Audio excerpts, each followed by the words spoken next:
Deep beneath the ruins of Berlin, Adolf Hitler spends the final 25 minutes of his life. No armies, no speeches, just a pistol, poison, and silence. This is the true story of how the dictator's empire ended, not in glory, but in fire. April 1945, Berlin is crumbling under the thunder of Soviet artillery. The once mighty capital of the Third Reich is nothing more than a battlefield of ruins and smoke. Beneath this chaos, buried deep underground in a fortified bunker, the most infamous dictator of the 20th century prepares to meet his end. For 12 years, Adolf Hitler had dominated Europe with fire and fear. His armies had swept across nations, his speeches had stirred millions, and his vision had plunged the world into its deadliest war. But now, with his empire in ashes and his enemies closing in, the man who promised a 1,000-year Reich faced the final countdown of his own life. In those last 25 minutes, history shifted forever. The mighty Führer, who had once demanded absolute loyalty, was reduced to a frail, trembling figure, pacing dark corridors and giving his final orders. At his side was Eva Braun, the woman who had chosen to die with him rather than live without him. Together, in a dimly lit room, they sealed their fate with poison, a pistol, and fire. This is not a story of battles or victories. It is a story of silence, fear, and collapse. A chilling look at the exact moment when the dictator who terrorized the world lost everything. Join us as we step inside the Führer bunker, into the smoke, shadows, and final minutes of Adolf Hitler's life. It is the morning of April 30th, 1945. Berlin is no longer a capital, but a battlefield. Streets that once carried marching parades are now reduced to rubble, littered with burnt-out tanks, the smell of smoke, and the constant roar of Soviet artillery. The city is a furnace of destruction, and at its heart lies the Führer bunker, a reinforced underground maze where Adolf Hitler, the architect of the Third Reich, faces his last hours. The bunker itself, located beneath the Reich Chancellery Gardens, had been built as a shelter, but now it feels like a tomb. It is dimly lit, cramped, and oppressive, with stale air lingering in the narrow corridors. Concrete walls shake as Soviet shells land nearby, and dust falls from the ceilings. The once mighty leader who had dreamt of a 1,000-year empire spends his final moments in this subterranean prison, surrounded not by generals commanding vast armies, but by a handful of loyalists who are too afraid or too devoted to abandon him. By this point, Hitler is no longer the fiery orator the world remembers. His body has been ravaged by years of stress, illness, and possibly Parkinson's disease. His hands tremble uncontrollably. His once forceful stride has become a shuffle, and his face, once rigid with stern confidence, is now pale, sunken, and framed by gray, thinning hair. The man who once commanded millions now appears as a frail shadow of himself. But even in this broken state, Hitler clings to a single, grim resolve. He will not be taken alive. The thought of Soviet forces storming the bunker, dragging him out of the darkness, and displaying him as a trophy fills him with dread. Just days earlier, he had received word of Benito Mussolini's fate, captured by Italian partisans, executed, and strung upside down for public ridicule. That image haunts him, and he is determined not to suffer the same humiliation. As the clock ticks toward noon, Hitler gathers those closest to him in the bunker. Present are his longtime companion, Eva Braun, whom he had married in a hurried ceremony less than 40 hours before. Josef and Magda Goebbels, whose fanatical loyalty has chained them to his side. His aides Otto Günscher and Heinz Linge, and his secretaries, including Traudl Junge, who would later recount the haunting stillness of those final hours.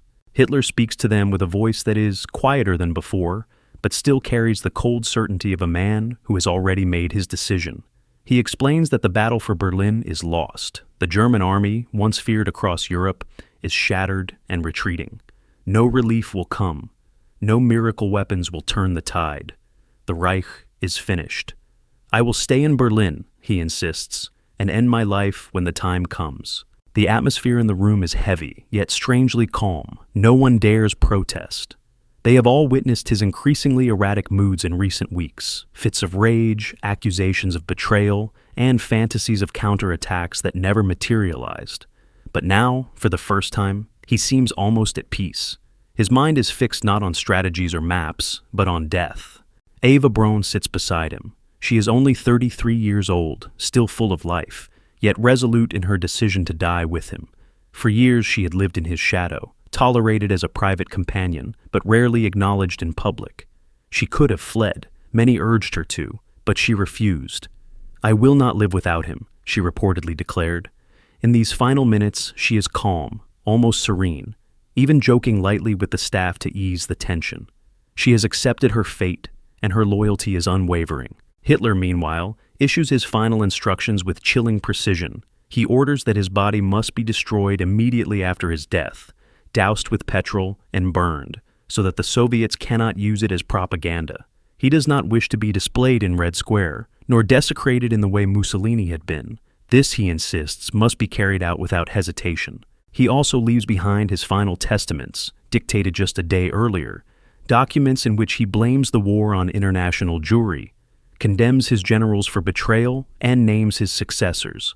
They are not words of reflection or remorse, but of denial and defiance, a final attempt to control the narrative even as the walls of his empire collapse around him. For those in the bunker, these moments feel surreal. The war rages above them, Berlin burns, and the thunder of artillery grows louder with each passing hour. Yet, in these underground chambers, time seems to slow. Conversations are hushed, the clatter of teacups, the faint echo of footsteps in the hall, and the scratch of pens on paper become strangely amplified in the silence of impending doom. The reality is clear.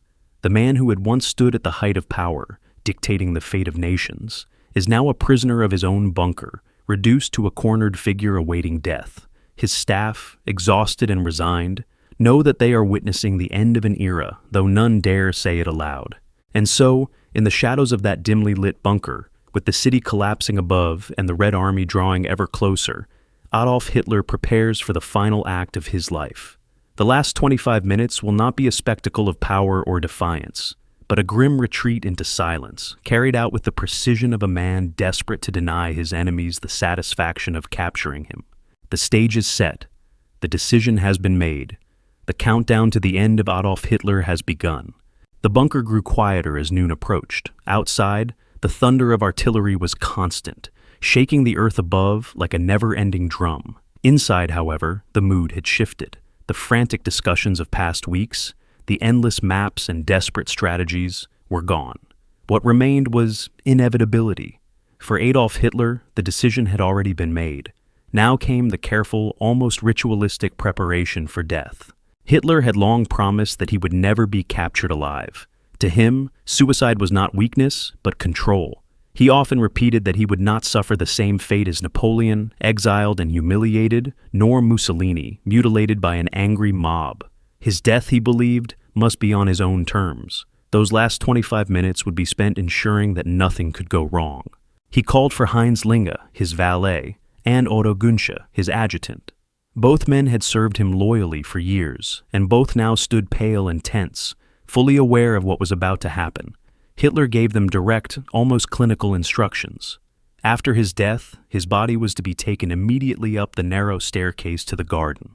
It was to be placed in a shell crater, doused with petrol and burned until nothing recognizable remained. He spoke with a cold practicality, as if he were assigning a routine duty rather than dictating the final act of his own existence. The choice of method had been decided earlier. Hitler had procured a cyanide capsule from SS Dr. Werner Hasse, who had tested its effectiveness on his beloved German shepherd, Blondie, just the night before. The dog's death had confirmed what Hitler already knew. The poison was swift and lethal, yet, ever cautious and distrustful, he would not rely on poison alone. He insisted on combining cyanide with a gunshot to the head. "I do not want to risk lingering," he told his aides. Eva Braun, by contrast, expressed no hesitation. She would use cyanide alone. She was calm, even cheerful, as though her fate was sealed with relief. Throughout the morning, she had moved about the bunker in a composed manner, dressing carefully for the occasion. Unlike Hitler, who had become gaunt and disheveled, Eva took care with her appearance. Witnesses later recalled her light blue dress, her hair neatly arranged, her demeanor oddly serene. For Eva, this was not a tragic surrender, but an act of devotion. She had chosen to marry Hitler only 2 days before, knowing full well that she would not live beyond the week. The small circle of staff understood that these were their leader's last living minutes, and the atmosphere turned ceremonial. Hitler and Eva withdrew to their private study, the room where they had spent countless hours in isolation. It was a modest chamber with a worn sofa, a desk littered with papers, and curtains drawn tightly shut. For all the grandeur Hitler had once commanded, the massive rallies, the ornate chancellery halls, his final stage was this dimly lit, smoke-filled room. Before entering the study, Hitler paused. He shook hands with his secretaries one by one. Traudl Junge later remembered that his grip was still firm, though his hand trembled slightly. He thanked them for their loyalty, a rare gesture of softness from a man known more for demands than gratitude. To each, he offered a faint nod, as if acknowledging that they had shared in the final act of his downfall. He then turned to his adjutants, Günsche and Linge, and gave his final orders once more. The bodies must be destroyed. Nothing must remain for the Soviets. His words were not emotional, but urgent, almost obsessive. Even in his last moments, control over how history would view him consumed his mind. Eva Braun said her goodbyes with less formality. She embraced several of the staff, smiling, even encouraging them not to be sad. "Please try to get out of here," she reportedly told them.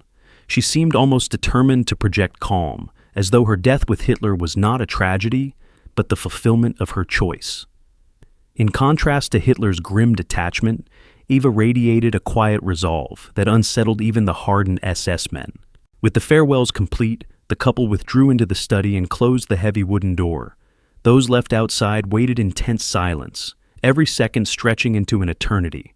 The bunker, which had for weeks been filled with arguments, shouting, and despair, now seemed frozen.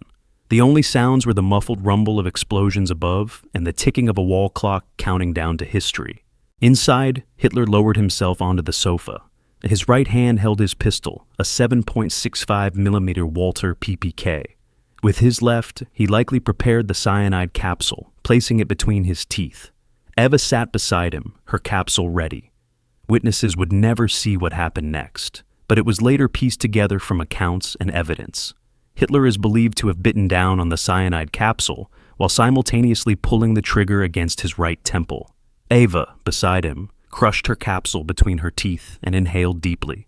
At precisely that moment, the fate of the Third Reich ended not with a final speech or a desperate stand, but with two almost silent deaths inside a locked, dim bunker room.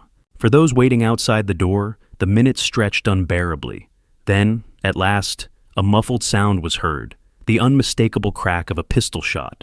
Silence followed, no shouting, no chaos, just silence. The staff exchanged nervous glances. They knew. It was over. Otto Günsche and Heinz Linge entered the room cautiously. The air was heavy with the acrid scent of gunpowder and bitter almonds, the telltale odor of cyanide. On the sofa sat the lifeless bodies of Adolf Hitler and Eva Braun. Hitler slumped forward, blood trickling from his temple, while Eva's body was motionless, her face pale but serene. The most powerful dictator in Europe, the man who had plunged the world into war, now lay still in an unremarkable chair, his empire in ruins above him. The room itself was ordinary, almost disappointingly so. No grandeur, no ceremony, no dramatic speeches. Just two bodies in silence, the culmination of years of destruction and millions of deaths. The 1,000-year Reich had lasted barely 12, and its architect had chosen to end it in an underground tomb, a prisoner of his own delusions. Those who entered stood for only a moment, stunned by the scene. Then duty took over. Linge and Günsche carefully lifted the bodies, preparing to carry out Hitler's final command. The end had come swiftly, but the destruction of his remains was only beginning. The pistol shot echoed only faintly through the heavy door, but those outside knew instantly what it meant. For a moment, no one moved. The staff stood frozen in silence, as though acknowledging that history had just shifted. Then Otto Günsche, Hitler's adjutant, stepped forward. He and Heinz Linge, the valet, opened the study door carefully, as if afraid to disturb the final scene. Inside, the atmosphere was oppressive. The faint odor of cyanide, bitter almonds, hung in the air, mixed with the acrid tang of gunpowder. On the worn sofa sat the bodies. Adolf Hitler, slumped forward, bore the unmistakable wound to his right temple, his pistol still near his hand. Blood stained the arm of the sofa and pooled slightly on the floor. Eva Braun lay beside him, motionless, her body unmarked but lifeless, her features calm, almost serene. The contrast was striking. The dictator's death was violent, but his wife's was silent. For a brief moment, the staff simply stared. They had all lived in Hitler's shadow for years, obeying his every order, shaping their lives around his moods and commands. Now, in this small room, that shadow had vanished forever. What remained was not the figure of power that had commanded armies and nations, but a broken body, frail and ordinary. Duty quickly overtook shock. Gunsche and Linge moved forward, careful and deliberate, fulfilling the orders Hitler had repeated so many times in those final hours. His body must not fall into enemy hands. It must be destroyed completely. They lifted Hitler's corpse first, followed by Eva's, and wrapped them in blankets. Both bodies were surprisingly light. Hitler's once stocky frame had wasted away in recent months from illness and stress. Together, the aides carried them out of the study and into the narrow corridor, their footsteps echoing against the concrete walls. Others followed silently behind. Martin Bormann, Joseph Goebbels, Magda Goebbels, and several SS officers. No one spoke.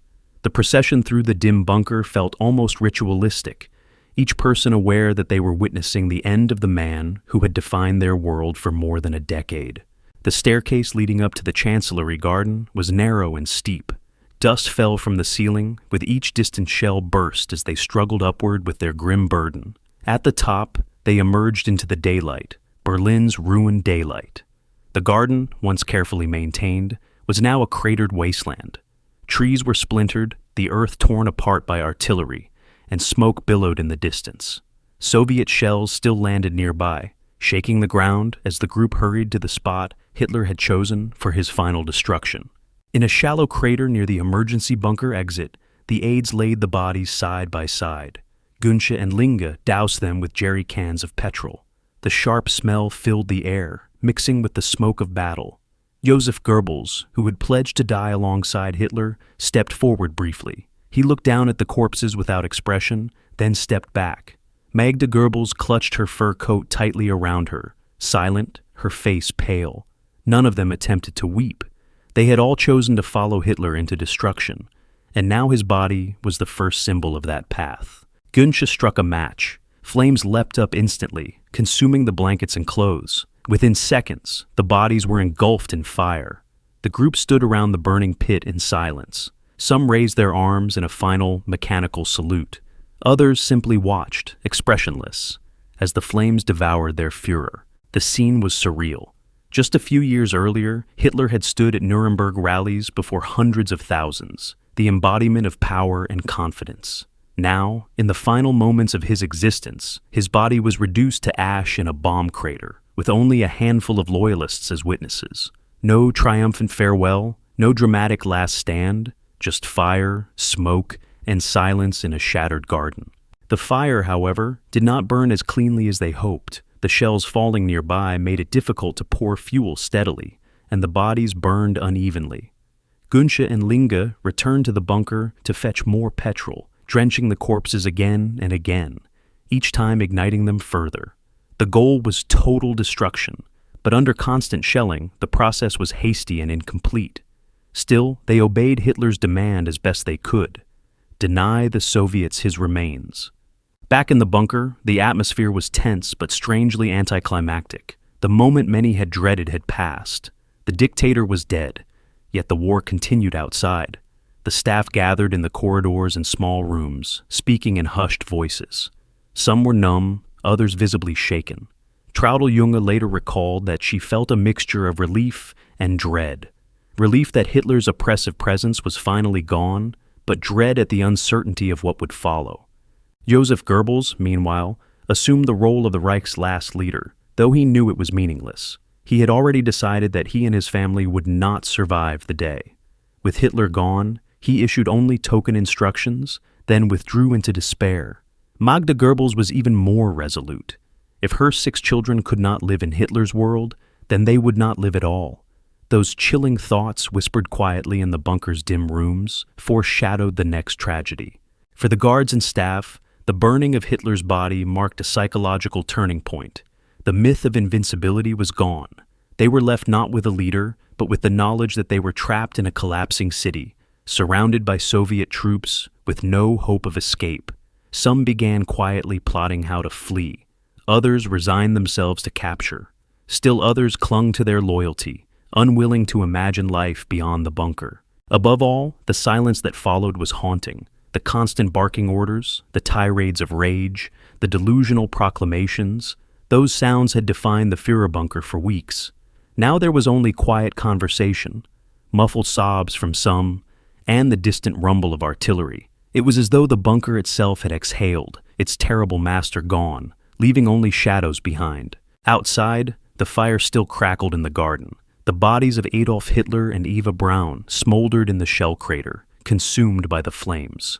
Gunther and Linge continued their grim work, pouring fuel again when the flames weakened, ensuring that little remained. They were carrying out his final wish, to vanish into fire rather than be captured alive. And so it was. The most infamous dictator of the 20th century, who had once promised a 1,000-year Reich, was reduced within minutes to charred remains in a ruined garden, his empire collapsing around him. Inside the bunker, his staff absorbed the reality. Hitler was gone. The last 25 minutes of his life had ended not with grandeur, but with fire and silence, leaving behind only the wreckage of war and the heavy knowledge that history had turned its page forever. The flames in the Chancellery Garden eventually weakened, sputtering under the relentless bombardment of Soviet artillery. Despite repeated dousings of petrol, the remains of Adolf Hitler and Eva Braun were only partially consumed. Their bodies, blackened and broken, lay in the shallow crater as the war thundered on above. For the bunker's inhabitants, the ritual was complete. The man they had followed for years, often blindly, was gone. What remained was emptiness and dread. Inside the Führerbunker, the mood shifted dramatically. The authority that had once radiated from Hitler vanished the moment his life ended. For years, his presence had dominated every conversation, every decision. Now, without him, the command structure crumbled into confusion. Joseph Goebbels, appointed chancellor in Hitler's testament, technically held power. Yet he had no illusions. He did not attempt to lead the Reich. Instead, he sank deeper into despair. Goebbels' devotion to Hitler was absolute, fanatical to the end. He refused every suggestion of escape, telling colleagues that life without Hitler was meaningless. He and his wife Magda had already decided on their course. They would die, and they would take their 6 children with them. To the bunker staff, this revelation was chilling. Some pleaded with Magda to reconsider, but she was resolute. In her mind, the children's lives held no value without the world Hitler had promised. Over the next day, this grim resolve would become a reality, as the Goebbels children were poisoned one by one, a tragedy that further darkened the bunker's legacy. For others, the dictator's death brought only thoughts of survival. Some staff members quietly began plotting escape routes through the ruined city. The sounds of Soviet gunfire and tank engines grew louder by the hour. The Red Army was closing in, street by street. Capture meant imprisonment at best, execution at worst. The certainty of Hitler's fate freed many from their last vestiges of loyalty. While Goebbels embraced death, others looked for any chance to live. Still, there were moments of eerie normalcy. Traudeljunge, one of Hitler's secretaries, later recalled how the bunker felt strangely calm after the suicide. People ate their meager rations, whispered in corners, and even tried to rest. The constant tension had broken. Hitler's presence, which had filled every space with rage and paranoia, was gone. What replaced it was not relief, but a haunting void. Above, the world was collapsing. The Soviets had already seized most of Berlin, their artillery raining down unrelentingly on the city center. Every explosion reminded those below that the end was imminent.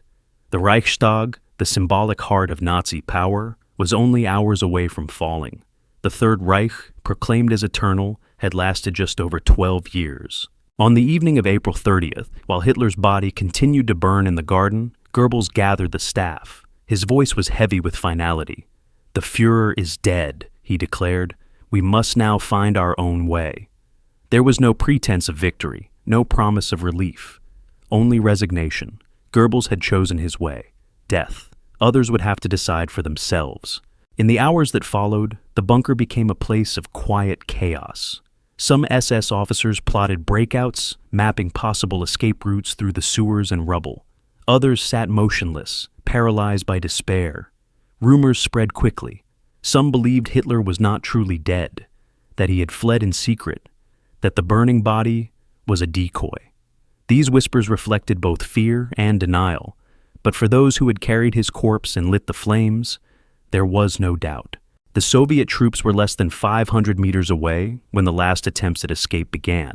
Small groups slipped out of the bunker under cover of darkness, dodging shells and machine gun fire, hoping to reach German lines still fighting in scattered pockets. Few succeeded. Most were captured or killed in the ruins of Berlin.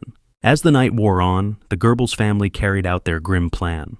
Magda, with the assistance of SS Dr. Ludwig Stumpfegger, administered poison to each of her 6 children as they lay sleeping.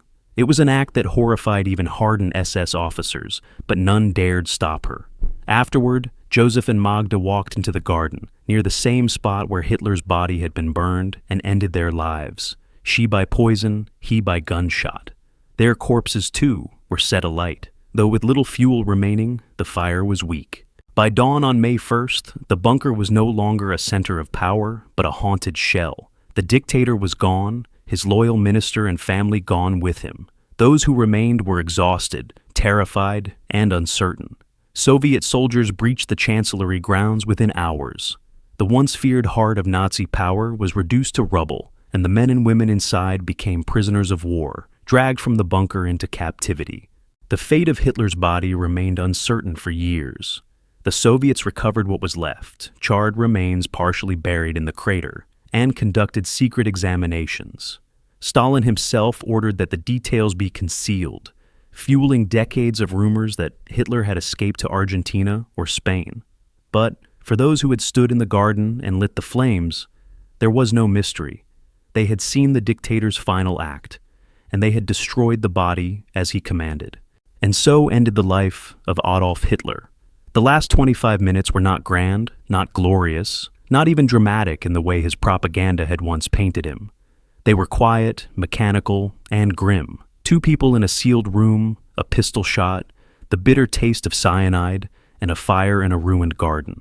History often remembers Hitler as a figure of towering menace, the architect of genocide and global war. But in those final minutes, stripped of armies and adulation, he was revealed for what he truly was, a frail man, cornered by the consequences of his own destruction, clinging only to the illusion of control. His empire was ash, his followers scattered, his ideology discredited. The fire that consumed his body symbolized not just his end, but the collapse of the world he tried to create. For the survivors who stumbled out of the bunker in the days that followed, the memory of those minutes would haunt them forever. They had witnessed the death of the man who had defined their lives, only to realize that his power had evaporated the moment he pulled the trigger. In the end, the last 25 minutes of Adolf Hitler's life stand not as a testament to strength or loyalty, but as a reminder of fragility, downfall, and the inevitable collapse of tyranny. The Reich that was promised to last 1,000 years had ended in less than 13. Its leader had ended in fire, silence, and oblivion. The curtain fell on April 30th, 1945, not with the roar of victory or the defiance of a warrior, but with the quiet crack of a pistol and the flicker of flames in a shattered city.